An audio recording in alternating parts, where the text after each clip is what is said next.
Hello and welcome to an exclusive hour-long programme with me, Alex Belfield, talking to a man who I've tried to get on for years. Jamie Oliver, how are you? How are you, mate? Lovely to be here. And it's so nice to see you because you're a personality, you're fun, you're opinionated, you're tenacious, you've got everything. You've got the beautiful wife, the kids, you've got the restaurants, you've got everything. Thank you. I don't know how to react to that one, yeah. It must be good being you because it's taken a while to get here and now you're in a position where you can say anything and people will listen. That's got to be great.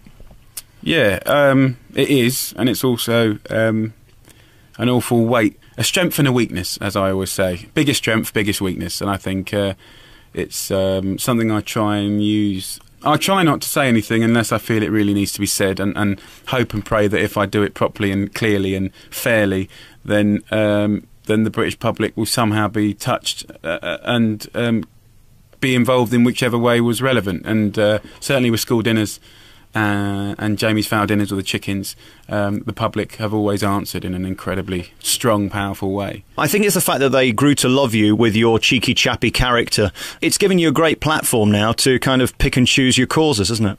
Yeah, I mean, I never plan them. It just genuinely, organically turns into something. It's normally like a little snowball effect, and there's always something that's normally kind of dripping into the press. And actually with school dinners and Ministry of Food, there were things that were very much in the press. And I think it's a bit like going into a field that smells of cow dung. You know, you can smell it, but it only lasts for a couple of minutes, and then you kind of become numb to it. And then what I try and do is, you know, holistically get an overview of the lot. It's often about people, the stuff that I do, how people can be transformed and live better. That's generally what the stuff I've done is about. And then, you know, and I think I just think the public are quite simple, really. If you don't patronise them with rubbish, and if you give them the bare truth and you give them some possibilities of solutions, I found that the public generally are incredibly supportive, and they'll literally, I mean, if you think about it, when we did school dinners, we were told categorically there was no money, and 3 days after it broadcast they found £280 million, and then they banned rubbish in vending machines the year after, and found another £280 million for the second tranche of 3 years. You know, so and that was the public. I mean, yes, I brought it to the fore, but I mean that was actually the public that commanded that, because I imagine the phones were going ballistic. It's amazing what a few million viewers can do, isn't it? Yeah, it's really, really, really important, and I'm a passionate believer that, you know, be it radio or TV or publishing, these are still incredibly important sort of premiership ways to sort of communicate with the public, and there's so much that it can do or feel like that is kind of more efficient than the internet in some respects, although we use the internet as well. So really, I think, you know, any way you do it, just get it out there. You've got a brand new book out called The Ministry of Food. We're going to talk about that later, but let's start right at the beginning, as you as a child. Were you always tenacious? Did you always know what you wanted? Don't really remember, really. I remember always wanting to create things and get involved in things, and I was very bad at school, didn't really get any exams, was in special needs for 5 years of secondary school, so I couldn't really blossom at school, really, but that was quite an academic school, but I did do well with anything with my hands. I was brought up to work hard for what I got. My dad was quite strict and my mum was great, and grew up in a family business, which I think if you grow up in a family business, you know, it does give you sort of like extra skills that try and help you be resourceful and clever, and you know, you have to be, if you run a family business, you have to be a can-do person, not a can't-do person. I've never really had much time for cynical people because I think it's so easy. I've never really been inspired by doubters. I think it's easy. I do think sky's the limit. You know, I think the sky's the limit, and you can create and do anything. And you know, certainly, if you look at the challenge of school dinners, and we got it on the radar, and yeah, we're still halfway through a journey, but I know we'll get there in 7 years' time. We will. And even with my students at 15, you know, I don't believe there's such thing as a bad kid. I just think that there's kids that have gone wrong, you know, and actually if you give them mentoring and goals, and they feel like they can achieve stuff, then they can start applying that to their life and think that they've got something they can offer.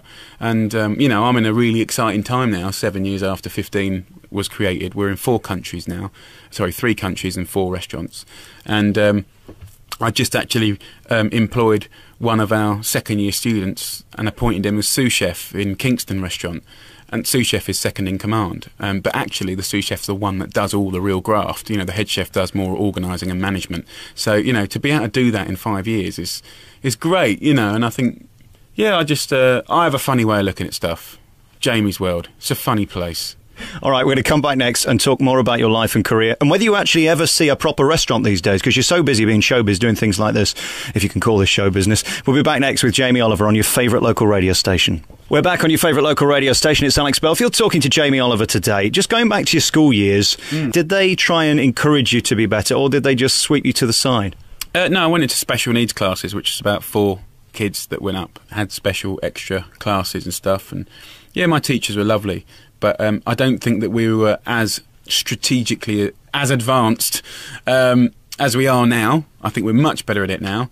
But also, we didn't recognise dyslexia. It was like an on-off button. You're either dyslexic and you had to literally be looking through 2-inch glasses, or you're not.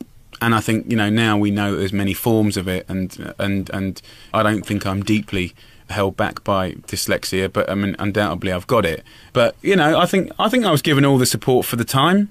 And it just wasn't my place to shine, really. I had a kid come up to me the other day, and he can't. Sometimes you read about stuff like this, but you don't exist that it's a real emotion. And this kid must have been about 10, and he came up to me and said, "I heard you're dyslexic." And I said, "Yes, I am." And he said, "Have you ever felt that you're worth nothing?" And I'm like, "No. Why? Why do you think? Do you feel that?" And he's like, "Yeah." That's the stage when you got to start worrying, because it doesn't, you know, being dyslexic or having any special needs is not an excuse or a reason for you to not prosper. It's just that you're not going to be good at the predictable things.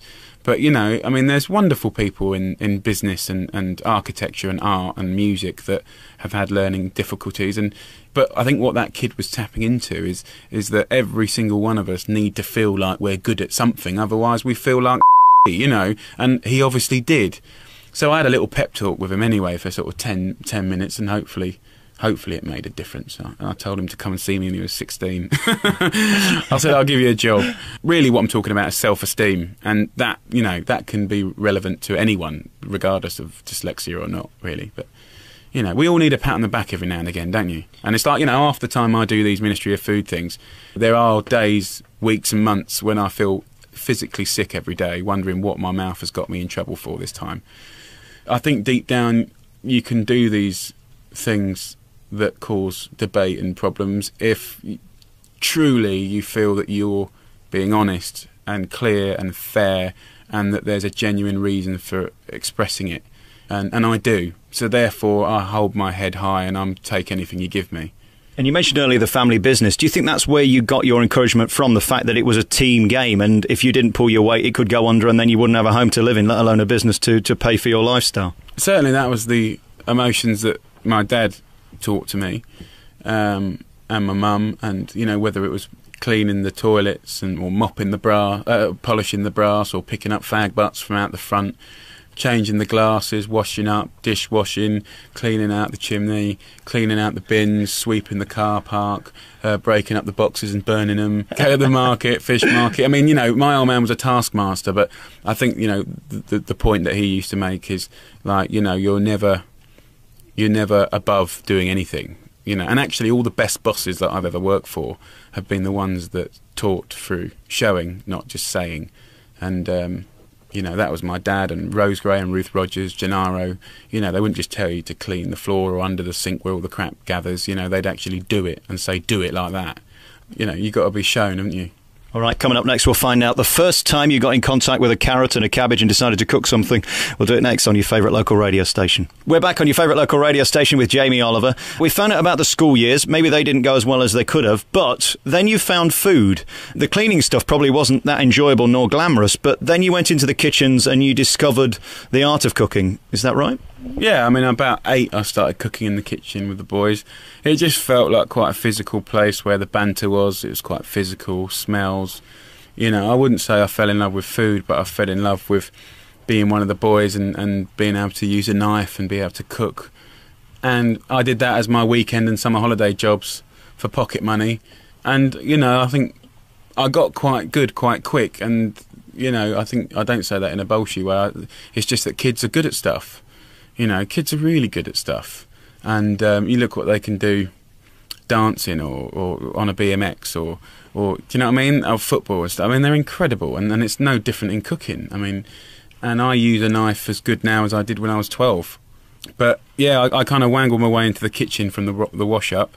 Sort of stayed there really, and as I was doing badly at school, I in my work experience, when I did my 2 weeks work experience or whatever it was in those days, 3 weeks, that came back a star, and actually one of the guys that was working in the restaurant that I went to work in left through slightly dodgy circumstances, so I was left as a 14-year-old to run that section, and actually I actually ran it very easily. But I ran it because I knew the business well by then, because I'd already run sections in my own dad's place, and kind of got them out the shtuck for a couple of weeks while they found someone to replace. So my school results were coming in dodgy, and then my work experience was coming in like really good. So that was good. Then I thought, well, I quite like this. Maybe I'll stick to it. And then you go on to be one of the world's best chefs. How does that happen? Because I think you've proved we can all cook, but we can't all necessarily cook brilliantly or to the standard where you're going to pay 100 quid for a meal. Yeah, I mean, I wouldn't say I'm the world's best cook. I don't even want to be the world's best cook, but I mean, I think I might be one of the world's best food lovers, and I'm a pretty damn good cook, but I wouldn't say I'm the best. But I mean, I think I don't look at cooking as a competition like that. I mean, a lot of the stuff that I find most inspiring is simple stuff. But yeah, I mean, I'm as surprised as anyone that I'm sitting here doing this interview. Really. I mean, I think, at the end of the day, sincerely, when I was 21, I got found at 21 or 22 at the River Cafe, and the day that they were filming there, I wasn't even, that was my day off of the week, and I was brought in because someone was sick, and the only reason I went in is because even though I was being told not to go in because I was supposed to be having a day off with the missus, I knew that when one man is down in the kitchen, that upsets the whole day for the whole team. So of course I went in because I came from a family business, and that was the day when they were filming. But until that point in time, honestly, I was more than sold and enthusiastic to go into an industry that would largely leave me fairly unwell off, and have long unsociable hours for the rest of my life. And why would I think anything other? Why would I presume that I'd go to #1 in the book charts 2 years later? Bonkers, totally bonkers. What a journey. God, the last 10 years have just been like a roller coaster on acid. What always amazes me about people like you is how hard you work. And to be a proper chef, it isn't just 8-hour days, it's 10, 12, 14, 16-hour days, as long as you want them to be. And what also fascinates me, at 10 o'clock in the morning, you're there preparing. And after we've left, having had our dinner at 11, you're still there cleaning up. It's a really horrible job, isn't it, if you take it at that level? I think it's long hours and unsociable, but at the same time, I think, it's a job not driven through commerce but through passion, really. I mean, I know lots of chefs that, like me, do it because they love it, and maybe one day they might have the honour of opening their own restaurant or being a head chef somewhere where they can express themselves like in a theatre, I think that's the big thing. Absolutely, there's people that are there because they're lost and don't know what to do, and the industry gets a handful of those too. But I know a lot of people that earn a fortune in the city and hate it every single day of it, with a passion. And it allows them to do what they want in the rest of their life, but actually for 14, 15 hours a day they're miserable as sin. So I think everything's a balance, really. But I love it. I think it's brilliant, and yes, the hours are unsociable, but you can kind of be creative these days. I think there's lots of different types of jobs in the industry, and if you've got a good boss, then they'll let you be creative about what you work. Coming up next, we're going to talk about the Ministry of Food, the new books in your stores now, and we'll talk about the TV years and why the ladies love you so much. God. We're back on your favourite local radio station talking to Jamie Oliver today. It was kind of luck then that you got the TV career you've got. You weren't meant to be in, they saw you. So that's just down to personality, isn't it then? Somebody somewhere thought that you were great at what you did. You came across in a good way on camera. That's a lot of luck, isn't it? Yeah, hell of a lot of luck. You're a bit like Jay McDonald on The Cruise, aren't you? Yeah. Basically, me and Jane got a lot in common. Now I make telly and understand it.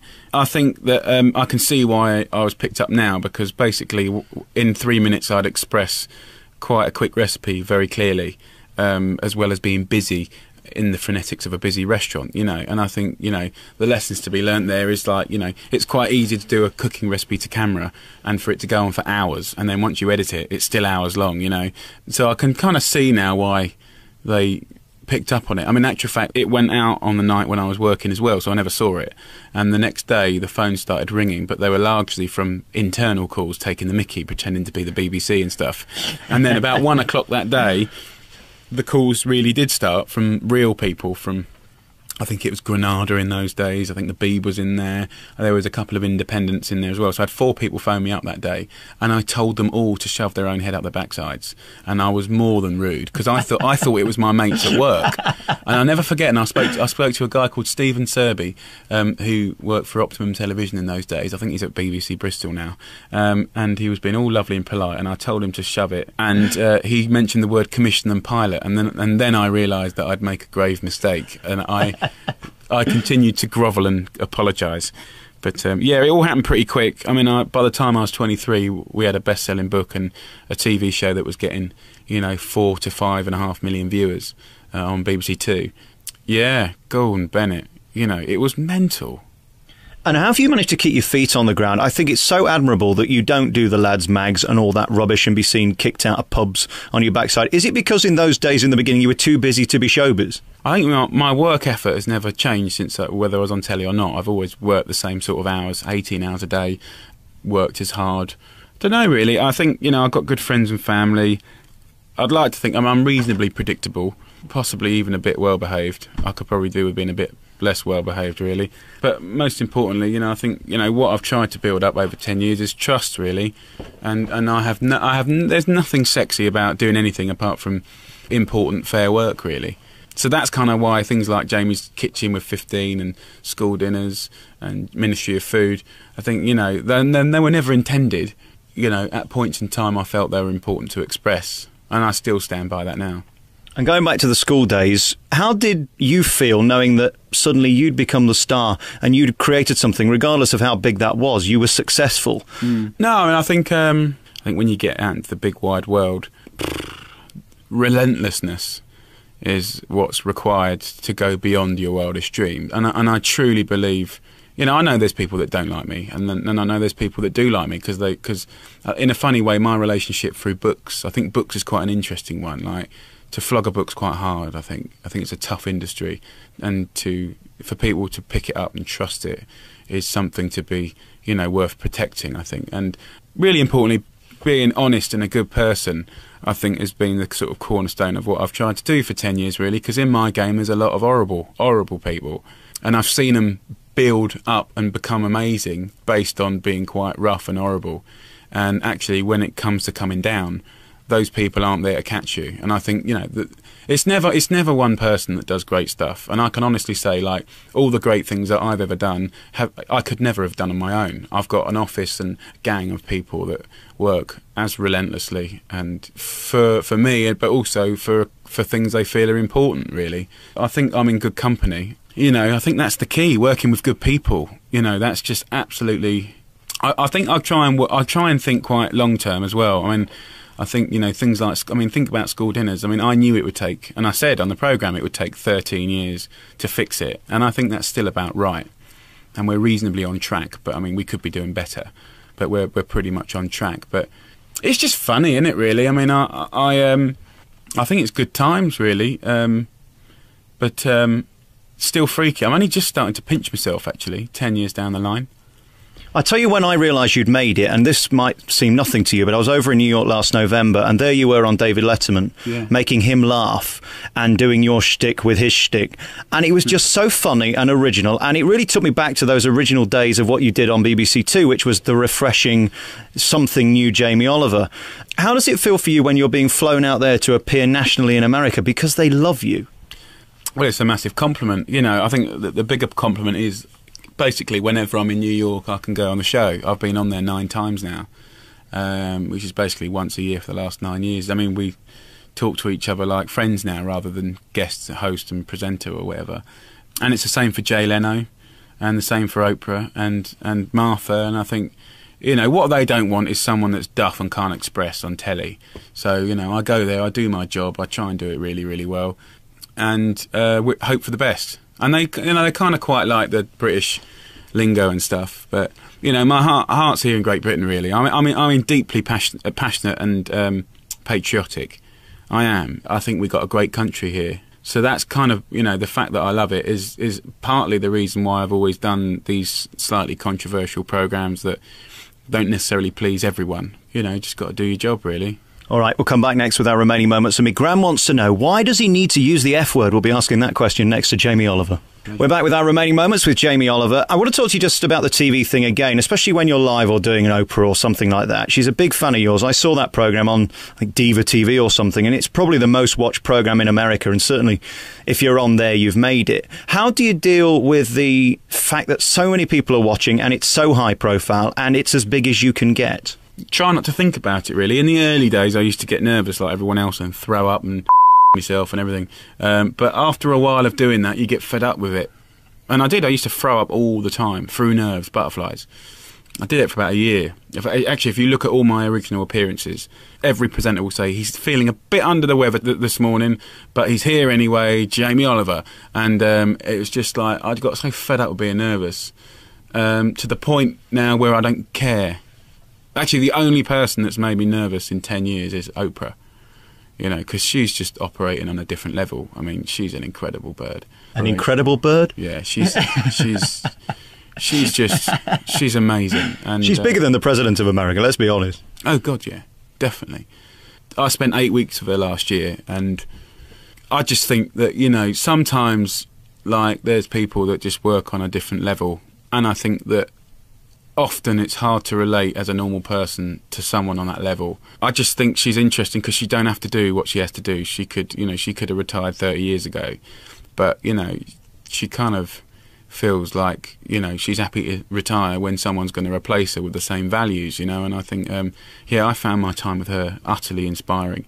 And in the same way that you're doing now with the Ministry of Food, if she says something, people take it seriously and they'll do it. It's a great place to be, isn't it, when people care? Because there aren't many people in show business who people give a toss about their opinion. I just think life is short. Often it's hard to read anything outside of your own world, and I think, every now and again it's quite nice to think big and think about, because I think, Oprah undoubtedly has made positive change to sort of America. And she's got lots of things against her. And I think, and I try and do the same things with my telly, although I don't have the reach, or equivalent reach to what she has. But undoubtedly there's a core group of people that are very, very loyal to the work that I do. I just think the fact that everyone can count is really important. And actually, in school dinners, it was the masses that made that government find that money. It wasn't just me. It was a team effort. So, hopefully, I don't know. I mean, it's not like I've got a load of boxes to tick off. I mean, I have nothing planned ever again. And certainly my family and friends and work colleagues do not want me to do another campaign, movement or documentary ever again. Why? Because it's a horror show. It's hard work. It's a pain in the backside. But the thing is, when I get the idea, I'll do it.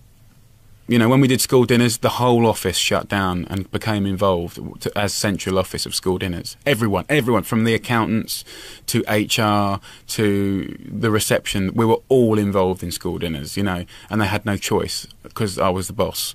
Guys, this is what we're doing. And now, it must be like working for a lunatic. It must really be. But, when we pulled it off, I've never felt such a adrenaline and sense of achievement from, every member of my staff felt like they contributed, and that's pretty mega, isn't it? Yeah, I've got nothing planned for the future, and certainly there's no impetus from any of my colleagues to get involved in anything, but when it comes, and you can't help it. And as for the people out there, the toffee-nosed lot who'll say he's become worthy and he's ranting and raving again, I noticed some sneering articles. Does that bother you, or does it just make you want to fight on even more? The thing is, right, my voice and the kind of ripple effect that it creates actually sometimes mutates into things that I never said or did. So, everyone introduces me as the healthy chef, right? Well, I hate the word healthy. I think that is worthy. I've never certainly mentioned it, ever. But what I do is about proper food, real food. I'm not anti-fast food or junk food. I just think that there's, everything in moderation. So I think actually if most people knew me properly, I truly think that the stuff that I do is relevant and can tap into lots of people's sensibilities.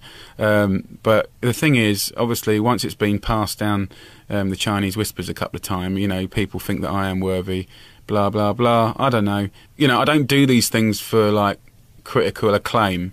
Everything that I've ever done that's actually gone well could have equally gone bonkers wrong. They're never a pleasure to make. It's not an easy ride, you know. So I don't know. I just go with me heart, really, mate. I certainly don't care what anyone else thinks. You know, it's nice when it works, but I mean, I think if you listen to everyone else on the periphery, then it confuses you. And I'm deeply paranoid about not being fair, and I think that's a good and rightful paranoia to have. But I think you have to be single-minded about stuff. You know, I mean, honestly, when I did 15 and set that up with all of my life savings at that point, my own father, my business advisor, friends told me not to do it. You know, so I had to be pretty strong to do it anyway, or arrogant, I'm not sure. Probably a bit of both. Maybe I'll have a nice quiet 40s to 60s. You'll see me on an island somewhere, sipping on gin and juice. And having watched the school programmes, I mean, it does go over into your private life, and that's such a brave thing to do, because you don't need to do it. Congratulations on that. And also the new baby. How do you feel about that? It's wonderful. It's wonderful. But I've got a great wife, you know. I mean, she puts up with a lot, but also I need her. I need her to approve in what I'm doing. I need her to be in support of what I'm doing. If she didn't support me, I wouldn't do them. And I think... And you know, look, I'm biased, I know, but I think the world's a better place for me doing them, or could be a better place one day. What I do will amount to something eventually that is a positive, important part of, like, British food culture. But I mean, like, she's great. She's very patient. Yeah, she could do with a little pat on the back as well. Actually, I was going to say give her one tonight. I can't say that. Well, feel free. Yeah, I think I've already done enough of that. It got me in trouble again last time. Any more of them, or is this the final baby? Would you like 12 babies or something? Listen, when you are a walking sort of sexual, testosterone-driven, love-making machine, you can't. I'm only human. I cannot box myself in just to one bunk up. I am relentless in the effort that I put in to producing multiple. I mean, you've got a lot to give, and you should give it. That's what I'm thinking. You know, maybe 30 or 40 children. Anyone for semen? Anyone? Listen, forgive me, I'm talking rubbish. I've done it for 35 minutes. Why should we stop now? I don't know. I wouldn't rule it out. I mean, at the end of the day, my wife controls the birth control in the house. You don't get involved with that at all? Look, I am merely a source of the seed. And, you know... Well, you're the man's man. If the seed can't be planted, then it won't be allowed to get anywhere near the mud, if you know what I mean. Yeah. These analogies, I'm losing the will to live, I think. It's been a long day. Thank you, Jamie. Really thanks for talking to us, because you're a top man and your intentions are so honourable. That's so nice. And good luck with this new book, The Ministry of Food. Your intentions are so good that you care about people. Yeah. Yeah, well, I think I'm very lucky. I think, you know, it's never ever light or shade, it's always both. You know, I think you just got to crack on and be positive, really. Congratulations on being you. I'm going to let you go now because you must go and make some more babies. Jamie Oliver, thanks for talking to me. Thank you very much.